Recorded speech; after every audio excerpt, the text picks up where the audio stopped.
here's a Scared for Real's Legacy Special. Hey, it's Chris O'Neill.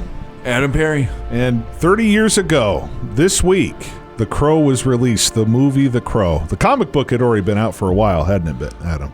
Yeah, the comic book, I believe, came out in 89. Yeah, so it's kind of a bittersweet legacy with The Crow, you know, because we didn't really get to see how Brandon Lee felt about it afterwards, obviously, you know, because his untimely death. Sure, yep. So, got Eric Draven murdered, him and his girlfriend both murdered, and he somehow comes back to life because of the Crow, and he gets revenge. That's the basic plot of the movie. Mm-hmm. We know it's a lot deeper than that. So, Adam, you've read books about this. You've seen tons of documentaries. Yep. So I'll let you take the lead. All right, so 1994, we get this gothic superhero tale called The Crow, starring Brandon Lee in his final performance. We'll talk about that in a little bit, but yeah, as you alluded to, it's based off 1989 comic by James O'Barr. Such an interesting concept. So you have Eric, the characters Eric and Shelley. They're about the night before their wedding, Halloween. Which in the story is called Devil's Night. Devil's Night, yeah. And they are brutally murdered by a gang.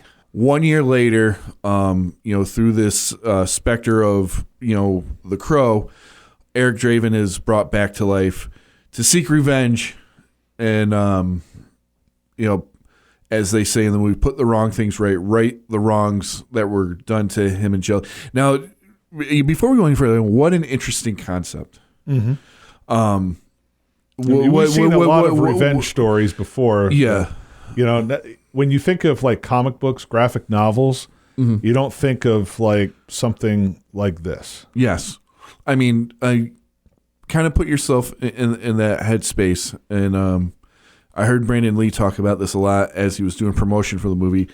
Imagine you have one day to come back to life and do basically anything you want. What would your motivation be? How would you behave? How would you? And it's really a really unique take on again a revenge story. It's fascinating. If you really stop and think about it, if you were given one day, Chris, after such a tragic event happened in your life, how would you go about it? I don't know. That's a tough question. You handle that responsibility? That's a tough question. There's things you would like to think you would want to do, right? But if you only had one day to, when you want to, like for me, check in on your loved ones, see how they're doing, how they're holding up, because mm-hmm. I'm like, if you're an important part of their lives, right, you'd want to help them out, right? But it's again, I know there's the anger part too, right? There's the sadness, because anger is one thing, but there's different levels of anger. Mm-hmm. There's shame, regret, rage. Mm-hmm. There's a lot of emotions that are tied in with anger. Sure. Of course, everyone wants to think they do the right thing, but we don't know. Right. But what is the right thing? Right. You got one day and you got a free pass to do anything. What is that right thing? Right. That's a good question. And that's the thing, like James O'Barr, he was coping with the death of his fiancée. She suddenly died unexpectedly. Mm-hmm. So it's like that's what I always find fascinating with these artists is how do they get to that point, because we all vent in different ways. Right. An artist, they have this ability to put it into their work. Mm-hmm. That can't be easy. No. So to write a graphic novel with the death of your fiance in mind, it's like that's and look what he came up with. Right. I mean, movies, in my opinion, not bad, but graphic novel is just like a classic. It was a groundbreaking graphic novel. It just came out of nowhere. Right. Such an interesting and new idea, which is why you could see, all the actors who took part in the movie really gravitated towards, right, doing something like this. I mean, it wasn't normal. It wasn't the norm. I mean, in 1994, what did we have? We had Batman Returns, and the Christopher Reeves Superman movies. Right. You know, so the idea of the comic book genre in film wasn't really there. You had the failed Punisher with Dolph Lundgren. yeah. I mean, but nothing was really. I mean, other than Batman and Superman, there were no success stories as far as translation from comic books to film. Yes. So there were no Marvel movies other than that failed Punisher movie. Right. Chris, something you normally ask me, so I'll throw it to you. You know, when did you first see The Crow? When did it first pop onto your radar? It popped on my radar because I've always been kind of a movie snob. And at that time, I was really into Sergio Leone movies. Mm-hmm. I was into John Ford movies. I was discovering Scorsese films at that time. To be honest, I rented the movie in 95, I believe. Mm-hmm. Yeah, that's, I think, when it came to the home video stores. We didn't have a franchise video store. We had the locally owned ones. And I remember I rented it. I liked it. It didn't hit me as hard. It was still very entertaining, and I watched it several times over the years. It's definitely one that is rewatchable for sure. Mm-hmm. I think I've seen it 4 or 5 times in the 30 years. And unfortunately, I really wanted to get the DVD, but I never got around to it. But the 4K Steelbook they just came out with, Adam. There's like a limited edition Steelbook, and then there's the regular one. I was fortunate enough to be able to nab one of those limited edition Steelbooks because those are selling really fast. Yeah. So this movie definitely hit a nerve with a lot of people. And I know this movie, like, I like it, but you love it, right? I did, yeah. When did you go to the theaters and see it? No. I was a little too young. Yeah. I was of age, but again, it wasn't on my radar. When did you first see it? Well, I was actually driving to the studio today. I was like, wow, where did I discover this movie? Mm-hmm. And as silly as it sounds, given my age at the time, I mean, this movie comes out in 94, so I'm 7, 8 years old. Mm-hmm. Well, one of my biggest things in my world at the time was professional wrestling. Gotcha. So now, and one of my favorite wrestlers is Sting. Yeah. And in 96, we see, for the wrestling fans out there, we see Sting, who was like a very flashy, very colorful, super popular good guy hero, get betrayed by his friends, and he actually takes on the Eric Draven Crow persona. Because in the 80s, Sting had the short buzz cut blonde hair and a different type of makeup on. Yeah. So fast forward to the 90s, he's got the Crow looking vibe. The hair is long, dark. He's got the Crow-like makeup on. Yeah. So I wonder if he was influenced by the movie. It was, because I remember reading in wrestling magazines, him in interviews. It was exactly, he wanted to re-image himself. Mm-hmm. He thought his character was getting stale, and talking with other wrestlers, like, hey, have you ever seen the movie The Crow? Huh. And he watched The Crow, and he really dug this anti-hero character, and he became what we know is the Crow Sting. So I think that's where, as a child, growing up, that's where the image of the Crow first caught my attention. Right. And then as, I got, a couple years go by and I start exploring other movies, the Crow, and just the stuff I personally like, gothic horror, comic books, and so the Crow kept popping up. Mm-hmm. And I do vaguely remember, do you remember the old True Hollywood Stories? Oh, yeah, I remember those. They did a special on Bruce and Brandon Lee. And I remember watching it, and again, the Crow comes back up. Mm-hmm. And they talk about the accident on the Crow. So then that's when I actively sought out the movie. Right. I think the first thing I actually saw was from 98 was the sci-fi TV series starring Mark Dacascos. I keep forgetting they made a sci-fi series. And it was a very good 2-season show about the Eric Draven character. And then I finally got my hands on a rented copy of The Crow, and it just the movie just resonated with me. Right. I can't tell you why. I mean, I had a really good childhood, really good upbringing. I wasn't, because you can see where people who are feeling lost in the world, who feel like they've got nothing, no one behind them, no one supporting them, could really latch onto a movie like this, right? And find common ground in the Eric Draven character. I had a great childhood. I'll be the first to admit it. I'm not ashamed to say it. But for whatever reason, this story, this character, really hit a nerve with me, and I just fell in love with the whole idea of it. And again, growing up and researching and understanding, Brandon Lee's element in the movie and the accident and how much he felt, it's just made it more beloved. Right. By me. Well, and to me, the quote that has stuck with me the most, it can't rain all the time. Yes. That, for some reason, I say it sometimes out of jest. Sometimes I say it to myself. It's just it's a very simple yet effective quote. Sure. I saw the graphic novel because I think I've told you before, in my hometown, we had a comic book store. It was the Comic Outpost. Yep. And I go through there and I browse through stuff. I never actually sat down and read the Crow graphic novel, but he had it in the store and I browsed through it. I mean, I'd seen the movie already, and I was just like, wow, this is interesting. But it was like, I think it was like $30 or something. It's like, me being a teenager, I didn't have that kind of cash handy. You know what I mean? Yep. And I'm like, hey, Dad, can I buy?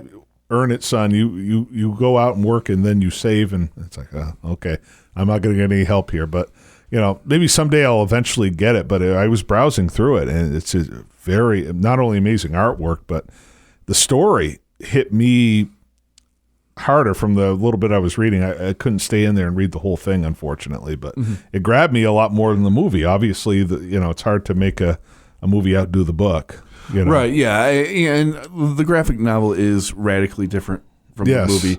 I mean, we can, production. I mean, what Brandon Lee was filming before his accident was radically different from what we end up getting, which we can get into in a little bit.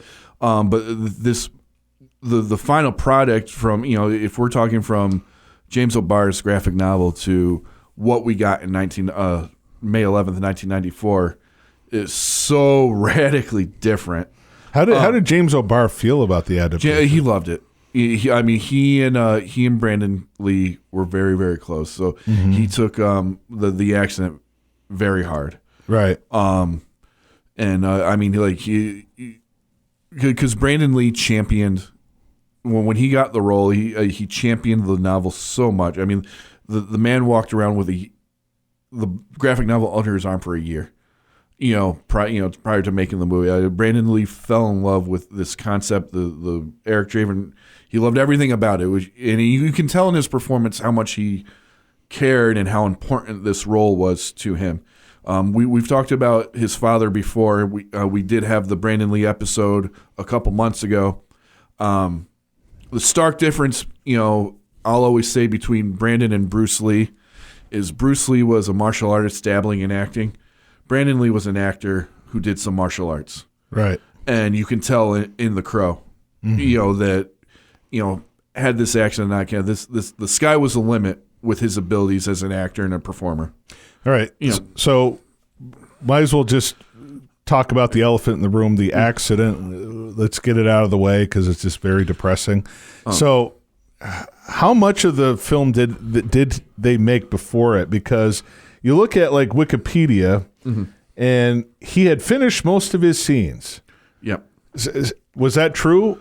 Yes. Because you've read the whole book. Yeah. Because and then there was like a myth, and it wasn't because my father even said he read it somewhere. I don't know where he read it. That he, the whole table sequence with the bullets flying around. That's when he got it, but that's not true. Where did that myth get started? You know what? I don't know. Hold on. I think maybe it would have been convenient for that he had had that accident occurred during that time. Maybe that's why people spread that rumor. But okay, all right, getting it. So going back to how much of it was actually filmed before the accident. Sorry, so almost the entire movie was filmed. Gotcha. All right, the night of the accident was the last action scene of the movie. Gotcha. All right.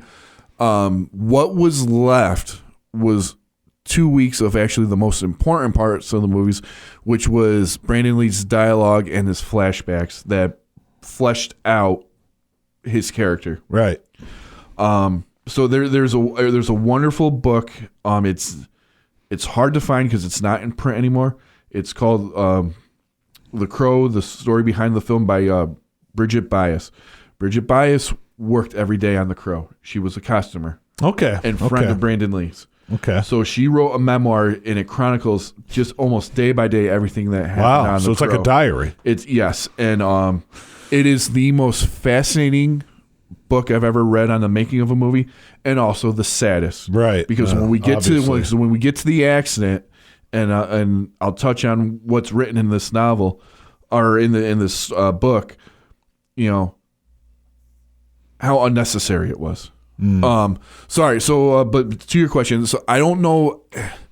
I think maybe people seem to think that the accident happens with that scene where he's being shot up by 20 guys. Yeah. Just because the visual of it, and what happens to Brandon Lee. Could be. I think people just subconsciously connect that. It's like the scene in the movie of Brandon Lee is not in the movie. No. Thankfully. What happened? So, all right. So the scene where Brandon Lee is accidentally shot, it's a flashback scene. So he's not dressed in the Crow makeup. He's not dressed, again, when you watch these biographies. He's just Eric Draven. We watch these biographies and reenactments. They always show him in the Crow costume. He wasn't in the Crow costume. He was in normal Eric Draven clothes. Right. It was.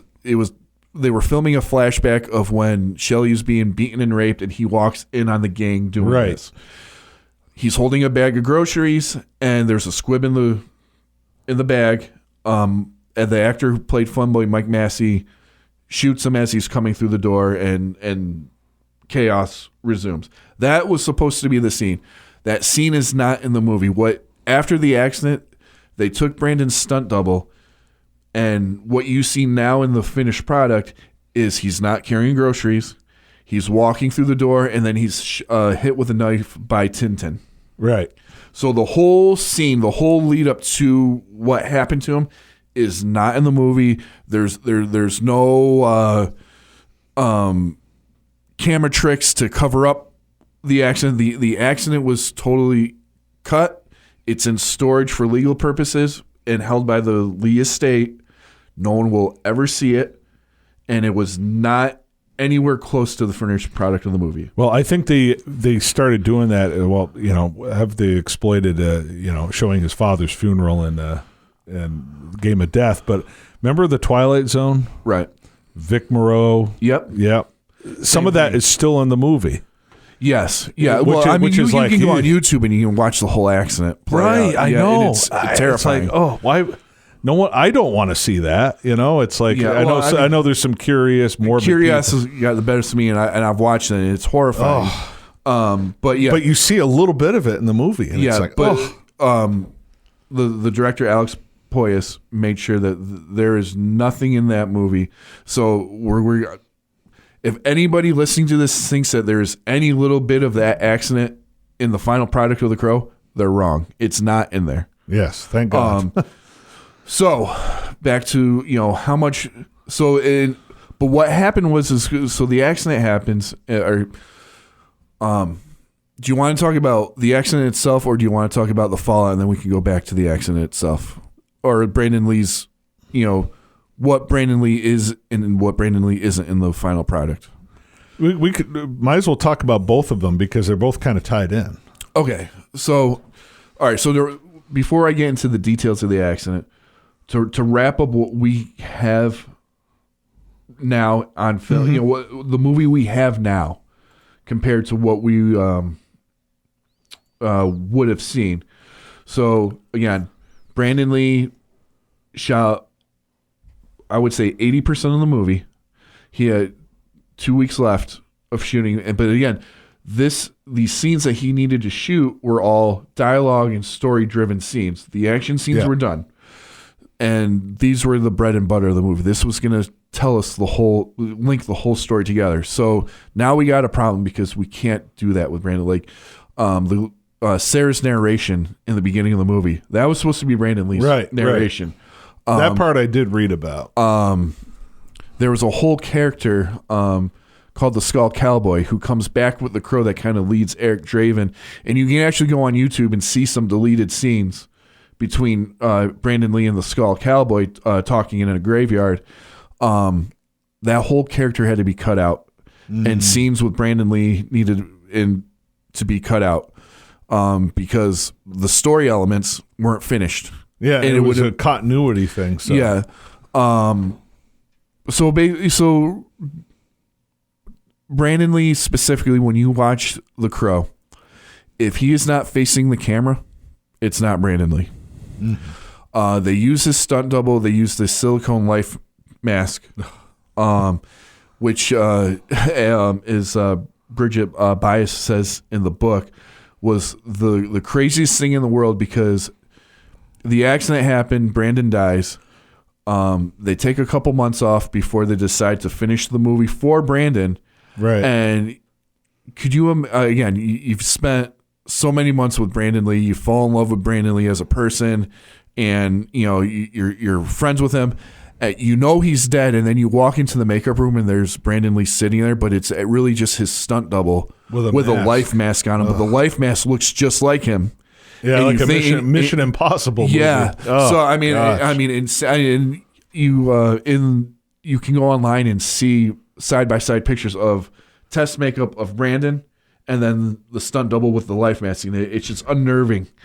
Can't imagine just walking onto the set and having to not be distracted by that, because if you're an actor, you're filming a scene, you've got to be in character, but that kind of tests how good of an actor you are, because it's like, you're distracted. Right. How can you not be distracted? Yeah, exactly. So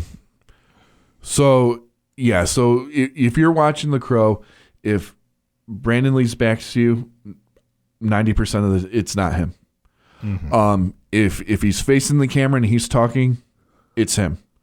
But unfortunately, because he wasn't able to film all the story and fill-in spots, the director Alex Poyas kind of had to make do with what he had. Right. And to his credit, he gave us a really good Mod Podge of a story of what he had. Right. And it was a lot better handled too, because a decade earlier, literally like 10 years prior to that, and you can listen to the episode we recorded about the 8-diagram pole fighter. Mm-hmm. Alexander Fushang was second billed in the movie, and he was going to have a wicked fight sequence with Gordon Liu, but he gets killed in a car crash. And so, okay, got to rewrite it. So this character is going to take it, and she's going to have the spotlight with Gordon Liu. So they had to completely change the script. Right. Which, thankfully, Alex didn't do. Right. Again,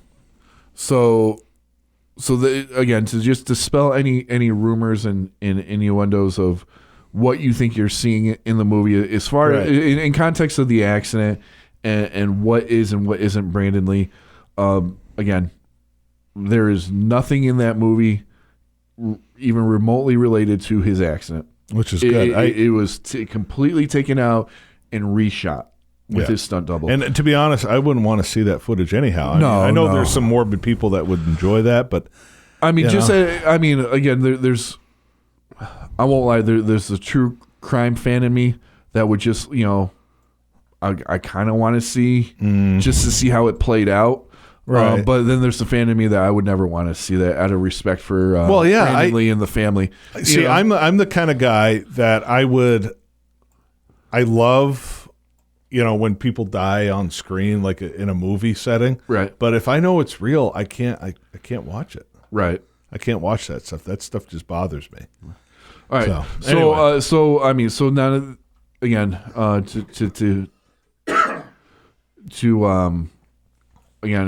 to kill the elephant, no pun intended. The accident itself. All right, and this is the extremely sad part of this whole story is, and we can talk about it makes me even more mad about what happened with Rust, because here's the thing, it shouldn't have happened to Brandon Lee, and after what happened to Brandon Lee, Rust should have never, ever happened. See, it's one thing with the helicopter incident in Twilight Zone. That was a freak thing. You can't control a helicopter. You can't. But with this, you could have. Gun safety and 101 and responsibility. Yeah. And again, as I break this down, you're going to see that, had one little thing gone different, it would have been Brandon Lee in The Matrix, not Keanu Reeves. All right, so and perhaps Val Kilmer as Morpheus. So again, so they're filming in North Carolina because it was cheaper. Yeah. A lot of the help and stuff, they didn't have to really go through the union. They were all contracted guys. Right. So they had an armor on the set, and what these guys were doing by the time of the accident, they were making their own dummy rounds and blank rounds. Now, for those of you who don't know what a dummy round and a blank round is, a dummy round is a bullet. It's a full bullet with a projectile intact, in the casing, but there's no gunpowder. Mm-hmm. All right. It looks like a bullet, but if you were to hit the firing pin in the back of the bullet, nothing would happen. It looks like a bullet. There's just no gunpowder in it. A blank is a bullet casing with a fully charged gunpowder in it and a fully charged firing pin, but there's no projectile. They usually put a piece of cardboard or cotton in it. And why they use those in movies is because now, without shooting anybody, without actually having a bullet fly out of the barrel of the gun, you can get the same loud bang and flash. They use the sound from your weapon. Yeah, it's for sound purposes. Yeah, and look too. I mean, you get the smoke. You might get a little flash out of the barrel, right, like you would see in a normal. So, this effects company who's supposed to be the armor, by the end of the movie, they start making their own instead of going to Props R Us and getting professionally made. So that means what they are essentially doing is they're breaking open real bullets, emptying out the gunpowder, and either sticking the projectile back into the bullet for a dummy round, or sticking a piece of paper or cardboard to plug up where a bullet is. What? So why would they do that? Just for realism purposes? Oh, money. Well, they're doing that for money. There's no other reason to cut costs. We should have known. We don't have to spend $1,000 on a company that professionally makes dummy rounds when we can just do it ourselves with real bullets. Go to a sporting goods store and buy a $15 9mm bullet or 45mm caliber bullet and make it ourselves. Nothing to see here. Nothing's going to happen that bad. Famous last words. All right, so as the timeline plays out, 2 weeks before the accident, they film a scene where the gang is in a bar, and you see one of the villains take this 45 mag. It's Fun Boy's, Mike Massey's weapon. Yeah, they take the dummy round, and this is why we have dummy rounds in the used in movies, so you can film what looks like a real bullet being put into the chamber, right, of a gun, and because it looks real. It looks like a real thing. Close it up, yeah, and they can pull it, and nothing will pull the trigger. Nothing will happen. Right. All right. What is believed to have happened is because this was a dummy round that was made on the cheap. there was still a little bit of gunpowder left inside the casing. So when Mike Massey pulls the trigger of this gun, the slightest little bit of pop happens, and it forced the bullet from the dummy round into the barrel of the gun. Mm-hmm. All right, so so mistake number 2 after making the dummy round on the cheap is after he hands this gun back over to the prop master, they don't check it. 2 seconds to look down the barrel of this thing, you would have seen there was an obstruction in the barrel, and you could have fixed it. So here's 2 instances where Brandon Lee's accident could be avoided. Now this gun sits in storage for the next 2 weeks until it's needed again. All right, unchecked, unlooked at.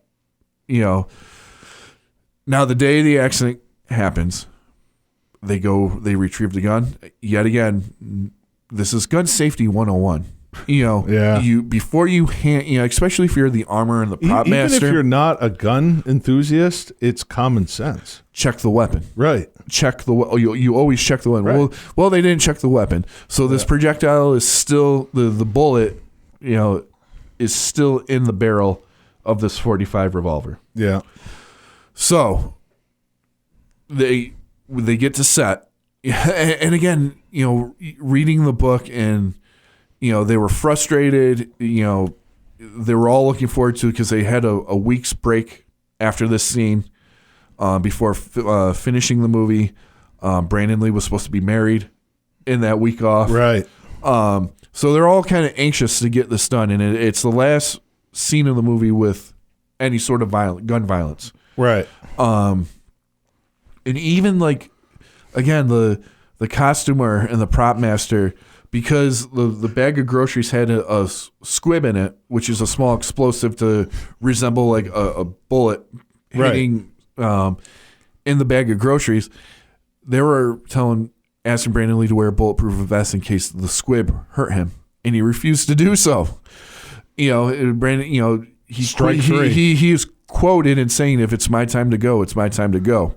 Famous. So strike 3. So then there's that.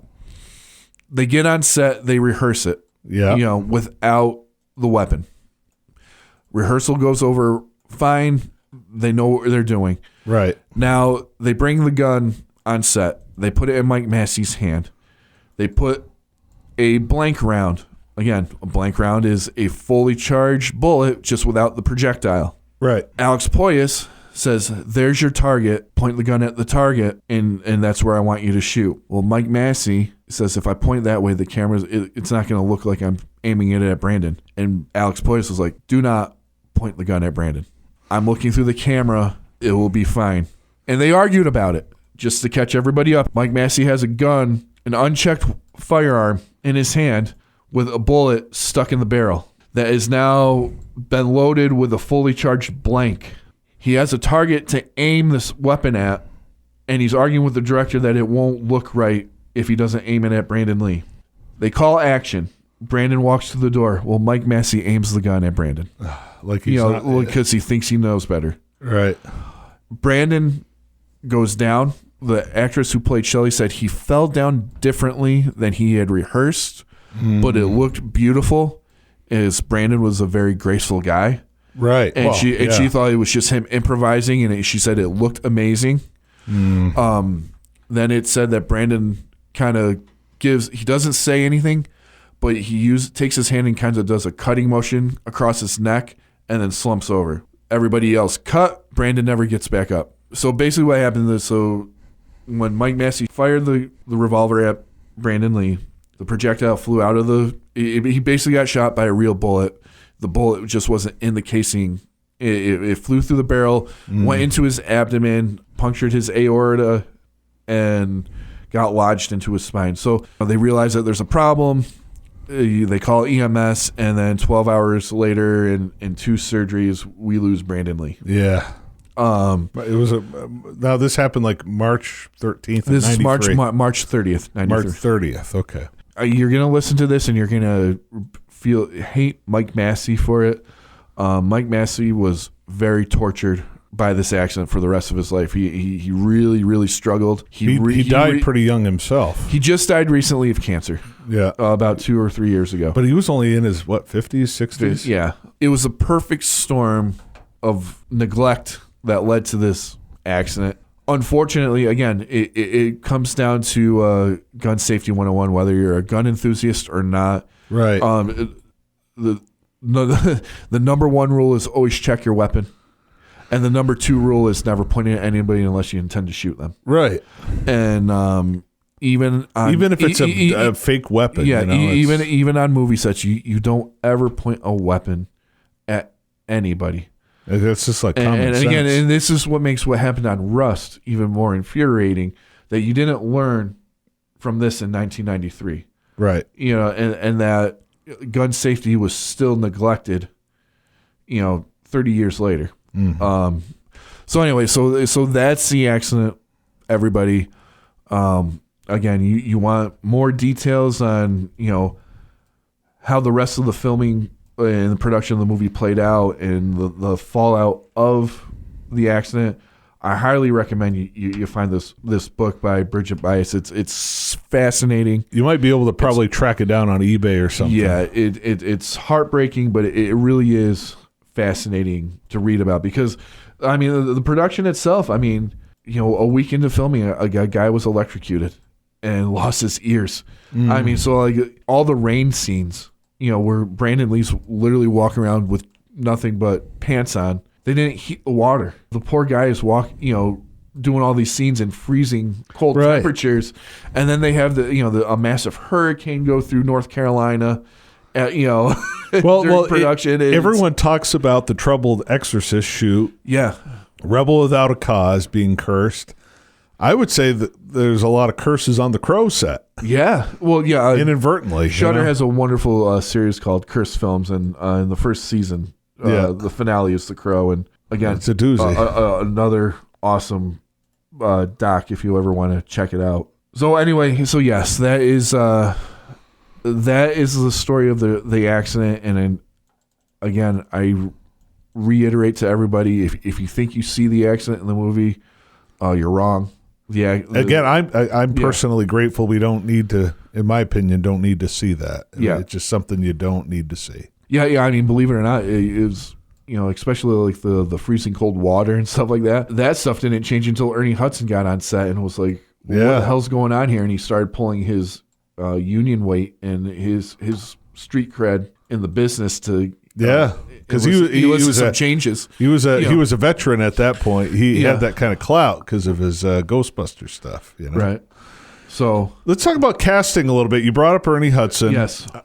It almost wasn't Brandon Lee because you had like Christian Slater and River Phoenix. They were opting for it, but I mean, River Phoenix obviously he had his own tragic stuff, but like it was like I know O'Barr until he met Brandon Lee wasn't sold on him. He didn't think anything of Brandon, but he definitely I think they were leaning towards Christian Slater a little bit because I mean at the time Christian Slater was a star. He'd done Heathers, Pump Up the Volume. He was he wasn't a huge star yet, but he was definitely on the cusp. Yeah, I mean just about everybody read of that era kind of read for this. But I know they narrowed it down to 2. They were really wanting either River Phoenix or Christian Slater. I mean, but Johnny Depp read for it. Yeah. Michael Jackson read for it. Yeah. But none of those were considered. I know they were both considering O'Barr and Alex are both kind of leaning on Christian Slater or River Phoenix. Yeah. But like you said, as soon as they met Brandon Lee face to face, the role was his. Yeah, O'Barr was impressed, and Brandon, did a tiny little bit of method acting. He lost a lot of weight. 20 pounds. He lost a lot of weight, and he wasn't a big guy to begin with. Yeah, but you can definitely see a difference if you watch Rapid Fire and then you watch The Crow, and they're only like 6 months apart from right. Because his Shannon Lee, Brandon's sister famously says multiple times in interviews that when she's talking about Brandon and how dedicated he was to the movie to really give himself that corpse-like appearance, but he was still a guy, right? You know, so he's torturing himself to lose weight, and then she find him in the corner of the house scarfing down a Big Mac. Because he just couldn't handle, where his father would, torture himself. He wasn't his father. No, anyway, Christian Bale losing 63 pounds, and then gaining it back for Batman. Yeah, it's like there's, that's crazy method acting to the extreme. Right. Brandon wasn't like that, but he did get into it. Losing 20 pounds, which again, he's not a big boned guy, so losing 20 pounds is significant. And again, you can definitely tell. You can definitely tell. And listen, the man put everything he had into this part. He knew it was going to change his career, either for, one way or another. It was going to do something for him, and he's very right. And the movie would have been a success without him. One wonders, though, if it would have been as big of a success. Because, that's the unfortunate thing with things like this movie, The Dark Knight, when a young star tragically dies during the production or pre-production, post-production, would have been a big of a success. We will never know the answer to that. But either way, the movie, 23-something million it cost, and it grossed almost $100 million. So it was definitely a huge... And again, we also got to, I try to tell everybody, you got to also remember, had the accident not happened, we would have had an entirely different movie. Yeah. Almost unrecognizable to what we got. So, you really got to take that into consideration. And again, you have to tip your hat to Alex Proyas for being able to do what he did with what he had. Again, he could have made a whole different character up and reshot the whole movie. They've had to do a few times with other ones. Thankfully that didn't happen. But, it's just so many... It's just such a tragedy because, right. Like you said, The Matrix. Who knows what else he could have done? Right. Well, he was... and we're going to talk about other cast members there, but, again, obviously this is Brandon Lee's... He's the star. He's the star. It's his final movie. It's his greatest piece of work through his short career. He was signed on to do 2 sequels. Mm-hmm. How they were gonna, again, like a trilogy. We don't know how the original story was gonna play out because Brandon couldn't finish that version of this movie. Right. So how he would have been brought back for sequels as the Eric Draven character is unknown unless you've seen the original script, which I haven't. But we also know that he was, in fact, already contracted to be Johnny Cage in Mortal Kombat. Yeah. And if you watch a movie like Showdown in Little Tokyo and Rapid Fire, and then you watch Mortal Kombat, and you see how the guy who plays Johnny Cage, delivers his lines and delivers his beats, it's very Brandon Lee. Right. Just like he was in Rapid Fire and Showdown in Little Tokyo. And around this time, The Matrix would be kicked around. And you watch The Matrix, and there's no doubt in my mind that Brandon Lee was not in someone's head while developing the Neo character. Right. I'm just glad it wasn't Will Smith that played Neo. Right. Anyway, I don't mean to jest. But. Yeah. So again, and that's the tragic part of the who knows. This movie could have came out, it could have flopped, and Brandon Lee could have had a direct-to-DVD martial art movie career, or he could have become one of the biggest stars in Hollywood. Who knows? We'll just never know. It's the interesting what-if scenarios that will never be answered because it just never happened. I like to think that he would have transcended and become one of the biggest stars. Just you watch his movies and you see how he progresses as an actor. He was as charismatic as his dad. Yeah, he was. Really was. He really was. And like I said, he was an actor. His father was a martial artist. Right. And you can definitely tell. You can tell the difference. Absolutely. So going through the cast, we talked about, our favorite Ghostbuster, Ernie Hudson playing Daryl Albrecht. Mm-hmm. What do you think of Ernie Hudson's performance in this? To me, he's one of those guys, when he's in a movie, he usually always knocks it out of the park. He does, He brings a realism to whatever he does. He's like the average everyday Joe kind of character. I mean, the Ghostbusters, you had all these geeky scientist types. He was just like the average everyday guy, and he was us in the movie. Right. And I think he always carried that persona with him. I mean, is he James Earl Jones or Daniel Day-Lewis? No, but he's effective he serves the movie for what he's supposed to be. And he's the average guy. Mm-hmm. Like, he's the detective, but he's kind of like us, trying to put all the pieces together. He's just, he's always been good at playing the everyday Joe. The only other, playing a detective part like that, the only other guy who could do that was Bruce Willis, because, why does this have to happen to me? It's like, right. He's, Ernie Hudson is always good at doing the average everyday Joe. Right. He's one of us. You feel that anyways. Mm-hmm. And then we got our head villain, top dollar by Michael Wincott. The guy has such a voice. Yes, I love his voice. Just like a few years before that, Robin Hood, Prince of Thieves, Mm-hmm. Obviously he can't, whenever Alan Rickman is on the screen, you can't do anything but just like, okay, steal the scene. But he holds up well, and it's his voice. He's got such an interesting voice, right? And he's always, unfortunately, been the villain type. Mm-hmm. I think I've seen him kind of as an anti-hero. He popped up in the movie Nope a couple of years ago. He wasn't the bad guy, but he wasn't the nicest of guys. No. But he's always good at playing that. And the raspy voice, it's him. Even if he looks old, it doesn't look like he did in The Crow. If he didn't have the long hair like he did in The Crow or Prince of Thieves, it's the guy because of his voice. Very distinctive, raspy voice. Mm-hmm. We got a cameo by Tony Todd. Yeah, Tony Todd. The Candyman is henchman Grange. Yeah, because he did the Candyman around the same time. Yep. And he also did True Romance. He had a cameo in that. There's a Christian Slater movie. We'll talk about that at some point. But yeah, Tony Todd, big dude, very tall. Yeah. He's got a presence. He sure does. And again, you talk about voices.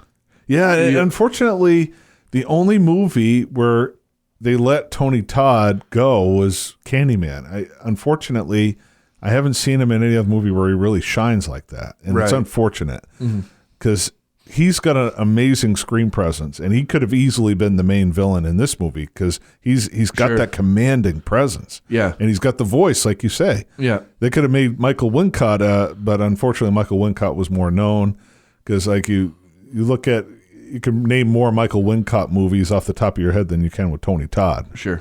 Where Tony Todd's significant in a movie. I mean, unless you're a horror dork, you're really not going to, other than Candyman and The Crow, you're not really going to recognize Tony Todd from anything else. Because unfortunately, even,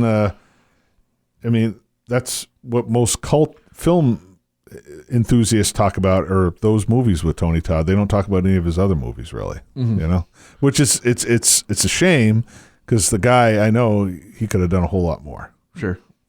John Polito, our favorite pawn broker, Gideon. I loved how he played this Gideon. Yeah, character. He's just one of those character actors, He pops up every once in a while, and he's always fun to watch. Right. Yeah. And he's usually just like a scummy kind of character. Yes. Because I think the first time I saw him, before it wasn't even the girl, it was the Rocketeer, but he was still still playing that scumbag. Yeah, that sleazeball scumbag. Yeah. He was also even in a Disney movie. Even the Coen brothers used him. Yeah. He was just one of those scummy characters that you enjoyed watching. Right. He made a movie fun. A couple more guys, actors here, just to obviously, we've talked about Mike Massey as Fun Boy. Yeah. The whole gang, Lawrence Mason as Tintin, David Patrick Kelly as T-Bird, What did you think about this gang of misfits that Top Dollar kind of uses as their henchmen? It was interesting because they all had their unique personality. Yeah, they were interesting and fun. I mean, it kind of Warriors type vibe to the gang. Yeah. You ever watch the movie The Warriors? Oh yeah. You know, obviously the Warriors, or the not the Warriors themselves, but some of the gangs, you could see them like raping women and stuff because they're scumbags. Right. You know, the Warriors had a little more, oomph to them. We're not going to talk about the Warriors right now, but I got a Warriors type vibe from the gang itself, because this is the type of gang the Warriors would try to stop. Right. You know what I mean? If they were running through trying to get back to their turf and they see them raping a woman and shooting the boyfriend or the fiance of the, they would intervene and do something about it if they were running through at the time. Mm-hmm. Yeah, so it's kind of in the Warriors universe, the gang part of it, but that's the vibe I got with it. And one final cast member, it'd be wrong of me not to mention her. Bai Ling. There's Bai Ling. She's awesome. I'm talking about Raquel Davis, Sarah. So what do you know about her? Because other than this movie, I really don't know anything else. She didn't do anything else really after the movie. Was it because of Brandon's death, or what was it? I honestly don't know. There's not really much said about her. Right. But I have to give her a shout out because after the accident, clearly they shift direction to her. Right, because she's the storyteller. They put the story on her shoulders now that they can't do it with Brandon Lee, and that's quite the weight to carry in such an intense movie like this for a first-time actor. Right. So I'm reading here, according to internet stuff, and you don't know how much of it's true, how much is not. Rochelle retreated from public life and acting due to, according to her, not being able to handle being recognized on the street and Brandon Lee's accidental death. I guess she does occasionally attend conventions and participates in panels, taking pictures with fans of The Crow. So you never know, she could be at a Saratoga Comic-Con coming soon. But if you look at her Instagram, I'm clicking on it right now, trying to get it open. She's an actress comedian. So does she go around being a comedian? I don't know. You can book her, according to this, RochelleDavis.booking@gmail.com. You can book her if you want her at a host like a party, if you're ever going to have another party. Wow. She could be your comedian. Yeah. So that's interesting. So yeah, some of them don't, they just don't want to be doing it anymore. Yeah. I mean, you see that a lot, especially. Look at Cameron Diaz, for instance. Right. She's pretty much retired. I mean, I think she came back like a couple of years ago to do something, but she's pretty much like one movie in 10 years. She's pretty much done with it. Yeah, and I mean, Rochelle never went to Cameron Diaz status, right? But but I mean that also you see it a lot in our horror genre. People, they get cast, they do the one movie and they've had their fill of Hollywood and they retreat into a normal life per se. Mm-hmm. But again, you can't not again for her first major role, she's a young girl, and to basically have the entire story put on her shoulders after the accident, and to have to carry that as an actor it's impressive. Yeah. Oh, for sure. Anything else you want to add? Because this movie is still they want to make another Crow movie. You've seen some of the sequels, haven't you? The direct-to-video sequels. I've seen just about all of them. Yeah. Yeah. I mean, the only one I'm trying to remember the titles here. The only other one I've seen a little bit of is The City of Angels, because I remember Kirsten Dunst was in one of them. Was it City of Angels? No, she was in Salvation. Salvation, that's what it was. Salvation. Kirsten Dunst actually gets top billing because, well, she's the most known. Right. But cult favorite, Fred Ward is the bad guy. Yeah. And it was just, I watched part of it, and it's like, man, this is really lame. Yeah, I didn't watch the other. There's like 3 or 4 Crow movies in all, wasn't there? Yeah. So, I mean, obviously they had budgeted for three movies. So, so you had the follow-up Crow City of Angels starring Vincent Perez. Was it the same Eric Draven character? No, he plays a character named Ash Corbin. So the sequels, there's no Eric Draven. Thank goodness. It's what they do is it's all different tragic stories, and the Crow brings back. Now, wasn't the character. comic graphic novel series kind of like that? There was a different character in each one, or was it all Eric Draven? I only saw that one Crow. The graphic novel I have is all Eric Draven, but I know there's been other adaptations, right, of the comic book. Probably not without O'Barr. With different characters. Ash being one of them, right. So Ash is based on a graphic novel character. I don't know if it came out before the movie, but it definitely came out at some point. There was a graphic novel. But these other Crow movies were not that successful, though. No. I mean, Crow City of Angels was the most successful of the sequels. And Mia Kirshner in it, I think. Yeah, Iggy Pop's in it. Iggy Pop. I personally didn't quite care for it. It was an interesting concept. I liked. It wasn't like husband and wife, boyfriend, girlfriend. That it was a father and son. Revenge. Father coming revenge to the death of his. And so, I mean, that had an interesting angle to it. It just didn't hit the way the first one did. Right. And then, as you mentioned, then they do the TV series, in '98 with Mark Dacascos, which honestly, I thought was fantastic. And I'm a big Mark Dacascos fan to begin with. Mr. Action. Most of his stuff is direct-to-video action stuff. Yeah. He's the only one to date. I mean, we got Skarsgård, but he's the only one who's actually played Eric Draven other than Brandon Lee. And he does a good job with it. And again, I didn't mind seeing that in a TV series setting. It was a different take. And he respected the character. You can tell he had much respect for Brandon Lee and what Brandon Lee did. And he did a great job. Respecting that.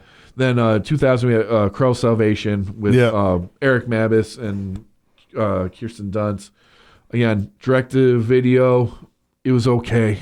It wasn't the greatest, but it wasn't the worst. The worst being thus far 2005's Crow Wicked Prayer with Edward Furlong and Dennis Hopper.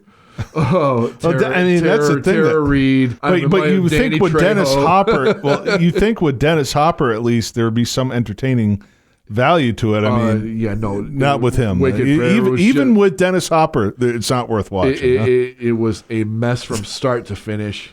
Yeah, and then obviously we got the remake that was supposed to come out in June. Yeah, I wanted to have. Is there any indication what they're going to be doing with that? Because I'm looking at the history of this new Crow movie. Yeah, December of 2008 was when. I mean, holy cow! Again, Jason Momoa was attached to it originally. Not only that, I'm taking a look at the history. According to this is what I'm reading online. Stephen Norrington stated he would write and direct a reinvention of The Crow. So there was a lot of complications with the production, various screenwriters, cast members at various points. Bradley Cooper, Luke Evans, Jack Houston, and Jason Momoa were all cast as Eric Draven during various points in development.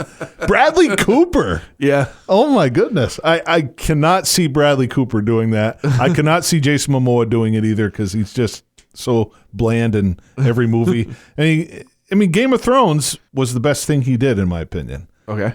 But anyway, Jack Houston's an interesting choice. Skarsgård is like the absolute best choice you can get for an intense character. Clearly, it has its issues because if they used a different name, like we've been talking about, if they use Ash or any other name other than Eric Draven, I don't think there would be an issue. Right. Honestly, I don't think there'd be an issue. But the fact that they used Eric Draven, why? Right. Why would you do that? It obviously looks nothing like the Eric Draven we're used to seeing. So just use a different name. Right. How hard is that? Right. Again, that's my biggest issue. Watching the trailer, it's like, okay, we're doing this with the Eric Draven character, but yet there's no resemblance of the Eric Draven character, not only in the Brandon Lee performance, but the comic book. Right. The story looks totally different, and they're just using it for namesake. Right. You don't need the Eric Draven name to sell it. Yeah. The Crow already has a fan base. Everyone. You can't. Don't try to redo Eric Draven. It's already been done twice. TV series and the movie. So just name the character something different. You're not going to get more intense for young actors than with Bill Skarsgård. You just can't. The guy. Look at his dad. Look at his brother. I mean, his family. Mm-hmm. I mean, they do intensity very well. Right. So give him a different name. How hard is that? Yeah. Why give him Eric Draven?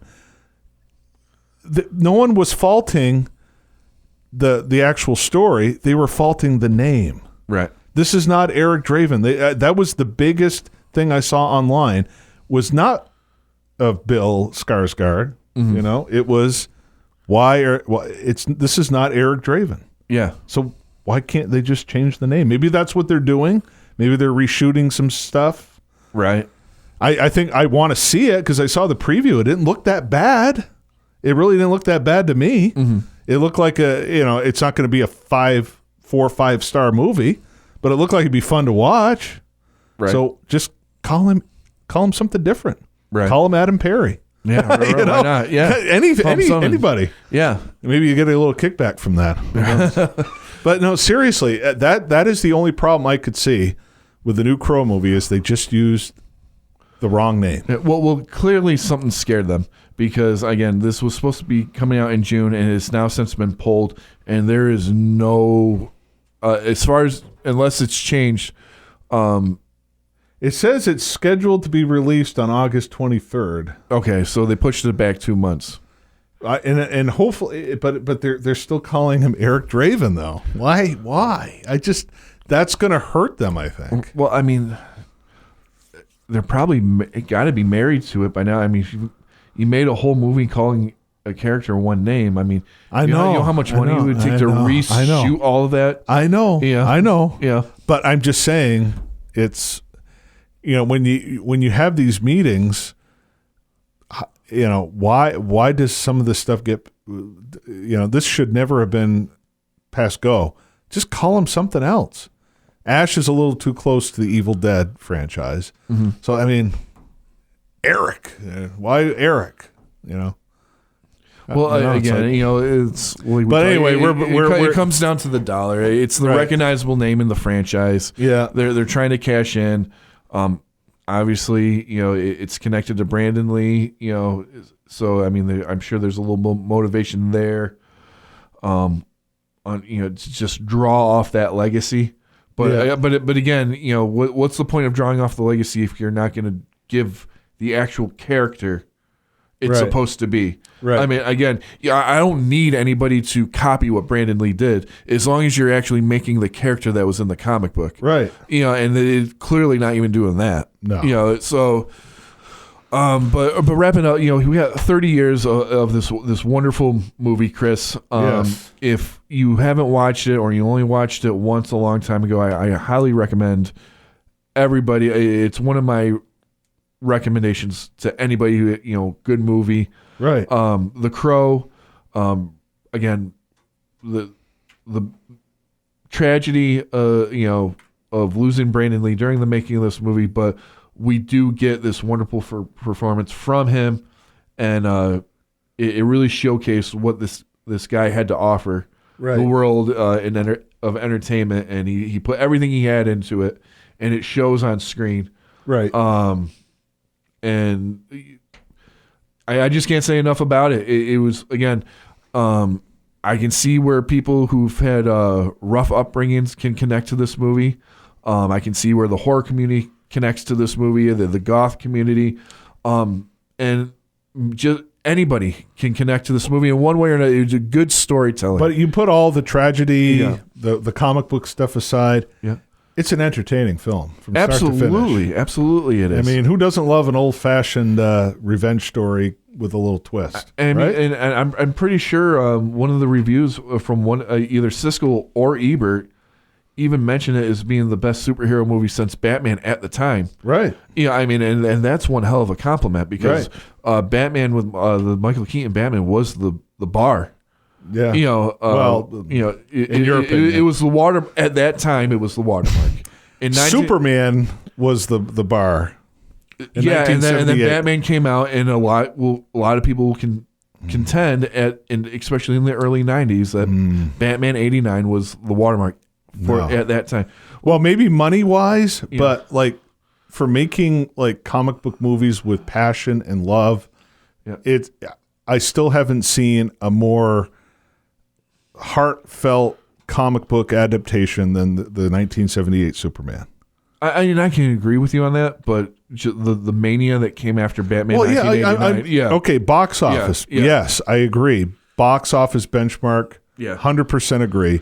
But I don't think it set the benchmark for anything other than that. That's just my opinion because Superman paved the way for all of this stuff. All right. Well, anyway. Either way, for a comic book genre movie, for a horror, a gothic movie, an action movie, just it's a wonderful film, and it's something everybody who likes that sort of thing should check out. I mean, you can stream this. I'm just looking. I mean, with MGM Plus, Amazon Prime, Paramount Plus, YouTube, Sling, all these places you can do it. But you know what? I'm a physical media guy, and let me tell you, that Steelbook, that 4K limited edition Steelbook, Lionsgate really hit it out of the park. I haven't had a chance. I don't have it yet. I'm hoping I can get it soon. But that 4K Steelbook is all the critics online are raving on how amazing the quality is. And Lionsgate, they re-released the DVD thing back in 2012. In Japan, the movie was remastered in 4K for a special edition way back in 2016, but the final resolution was capped at 1080p. So the 4K edition was released earlier this week, Adam. Just in time. Like literally 4 days before the premiere of the premiere date 30 years ago. Yeah. So Lionsgate timed this out perfectly, and they gave us a great transfer. So, and no one can argue. This is not an opinion. This is a fact. When you watch something on a Blu-ray disc or a 4K disc, it will look better than any streaming platform you watch. It's just a guarantee. I've seen both, Granted, I've seen The Irishman on Netflix, and I watched it on Blu-ray, and the Blu-ray sounds better, and it looks 1,000 times better. So if you're a physical media guy like myself, Lionsgate did an amazing 4K. The Steelbook is, I think, for the most part, sold out. I think they've done another run, and some retailers still have it. Diabolic DVD may still have it available, but for the most part, the regular 4K is even if you don't get the Steelbook, the regular 4K, you're still going to get the same movie. So, yeah, and on top of the Steelbook coming out, we are recording on the anniversary, the 11th of May. I do know this weekend certain theaters are playing it, so hopefully, some of you people who are listening get the chance to check this out on the big screen. Yeah, bigger cities will have it, not the rural areas. Not the rural area, but to know that it's out there, right, and being shown and celebrated for the 30-year anniversary.